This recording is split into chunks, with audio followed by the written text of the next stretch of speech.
Dahil sa sobrang pagtatrabaho, biglang binawian ng buhay ang lalaking ito matapos niyang i-prioritize ang kanyang work kesa ang kanyang sarili. Ito ay isang malaking babala sa ating lahat na minsan lang tayo mabuhay sa mundo kaya pahalagahan natin ang ating kalusugan at ang ating buhay. Ayon sa isang post, sabi dito, lalaki na halos hindi nagpapahinga sa pagtatrabaho na tsugi or binawian na ng buhay. So ito yung mensahe ni Christine Lumerosa, ang kanyang kapatid na babae.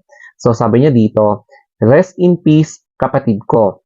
March 17, 2024 at 12:53 AM. So madaling araw ito. Mahal na mahal ka namin. Lagi ka nasa puso namin. Sobrang lusog at walang bisyo. Kumakain ng healthy foods lagi, umiiwas ka din sa soft drinks at coffee. Ginalingan mo naman masyado sa work mo para lang makakota. Nag-straight duty ka. Laging overtime 2 weeks, walang day off. Kahapon ka lang nag-off, tapos diretso pahinga ka na naman. Alam ko, sanay ka sa hirap, pero kung katawan na talaga natin ang ayaw bro, hindi mo man lang nilabanan. Bumigay ka agad.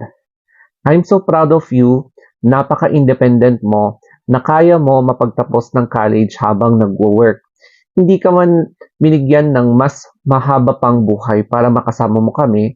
Sana sa reincarnation mo, matupad lahat ang iyong pangarap, makapag-Korea at makapunta sa Dubai.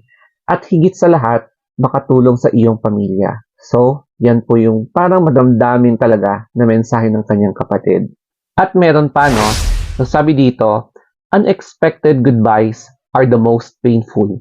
Ones you never prepare for and never imagined would take place. One day, you're together, and then suddenly, it's your last day spent. Nothing is more heartbreaking than that. Yung eto yung biglaang na maalam na ikagugulat talaga yung lahat. Ito ang isang importanteng reminder talaga sa atin na minsan lang tayo mabuhay sa mundo, no? Or in English, we only have one life to live. So, meron din akong mga kakilala na ganito rin ang sinapit nila matapos mag-overwork. Kumbaga, iniisip nila yung work nila kaysa sa sarili nila. So, katulad kay kuya, alam mo yun, biglang bumagsak yung katawan niya. So, usually, yung mga kakilala ko na biglang ganyan din, binawian sila ng buhay sa pag-overwork dahil nagkaroon sila ng cardiac arrest, na-stroke sila, nagkaroon ng respiratory failure, nagkaroon ng liver, multiple organ failure, mga ganyan yung mga reasons kung bakit bumigay yung katawan nila. So, I am guessing ilan ito sa dahilan kaya pumanaw si kuya. Kaya dito natin masasabi talaga na dapat pakinggan natin yung katawan natin. Kapag naramdaman natin na pagod na tayo, uh, pakinggan natin, no? Kasi kapag pinapabayaan mo yung sarili mo, talagang bibigay yan. So, kapag bagsak yung katawan mo, hindi ka na makakapag-work, yung mga ganon. So, I am guessing, isa pong kapatid natin na Muslim, si Kuya, kasi parang inilibing siya sa may tabi ng mosque, if I'm not mistaken, so correct me if I'm wrong dito. And ang pagkakaalam ko kapag Muslim, parang nililibing agad, no? Parang usually, kung meron mang lamay, short term lang yung lamay. Either may lamay or wala.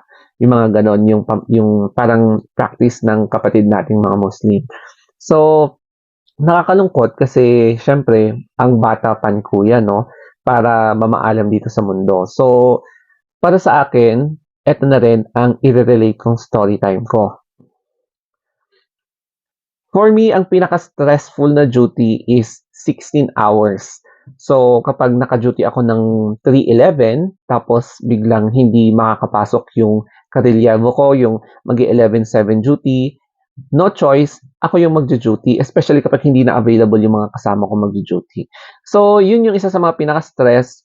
So, magdu-duty ako ng 3:00 ng hapon, tapos double duty, lalabas ako ng 7 AM. Ang nakakapagod talaga kapag masyadong maraming code, masyadong maraming toxic, tapos kulang talaga kayo sa manpower against 40 patients, pero sa mga ibang hospital mas marami pa, no? Pero alam mo yon, yung 40 patients na yon, medyo challenging na yung mag-chart, challenging yung magbigay ng medication, challenging yung mag-address sa mga concerns ng patients, challenging yung mag-admit, mag-discharge, mag-transfer, yung mga gano'n na mga eksena, no? O kaya, um, ikaw talaga yung mag-x-ray, pumunta sa ultrasound, magpapa-CT scan, endoscopy, mga ganyan, no? Nakakapagod talaga pag mag-isa mo lang and hindi pa present yung mga kasama mo dapat, no? So, pagkatapos ng duty, alam mo yung feeling mo na restless ka, fatigue talaga yung mararamdaman mo. Hindi mo agad makukuha yung tulog mo kasi iniinda mo yung pain sa katawan mo. Tapos maglalast yan ng siguro 2 days since ako hindi naman ako in my 20s. So nakakapagod talaga. So I can feel kung ano talaga yung eksena kapag nag-overwork ka. Kaya as in, kapag day off, talagang tinutulog ko agad and hinahabaan ko talaga yung tulog ko kasi alam ko sa mga next duty, ganun na naman ang routine. Nakikirami din ako sa pamilya ng naiwan ni Kuya. So, condolence po sa pamilya and may your brother's soul rest in peace sa kabilang buhay. Ang lesson natin dito sa video is all about accepting kung ano lang yung kaya ng katawan mo.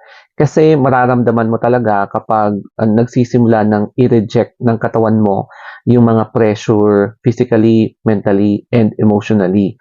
And once na nakaramdam ka na ng pagod, pakinggan mo na yung katawan mo at magpahinga ka. Okay lang kahit na kapalan mo yung mukha mo na mag-request ng off kasi health is first, is your priority than your work. Kasi kung bagsak ang health mo, hindi ka makakapag-work. So, pwede naman maghintay yung work pero yung health, once na bumagsak siya, mahihirapan kang bumangon.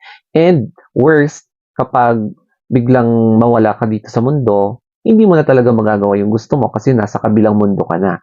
So, this is a stern reminder na alagaan natin yung katawan natin, hindi puro work, work, work, work. Sayang ang mga pangarap natin sa buhay kung hindi makakayanan ng katawan natin. So, ano yung kasabihan na do not chew, do not lunok, ano ba yun? Do not swallow more than you can chew. Yung mga ganun na kataga or baliktad. Basta yung ganun. I-accept mo lang yung kung ano yung kaya mo and learn how to reject kapag alam mo na hindi talaga kaya. So, sana i-follow nyo rin ako sa Instagram account. So, nabubulol na ako. Instagram account, The Story of Anthony. And sana may natutunan kayo dito sa video na ito. And I hope nakaka-relate kayo, especially sa mga nag-work na. So, thank you so much and have a nice day.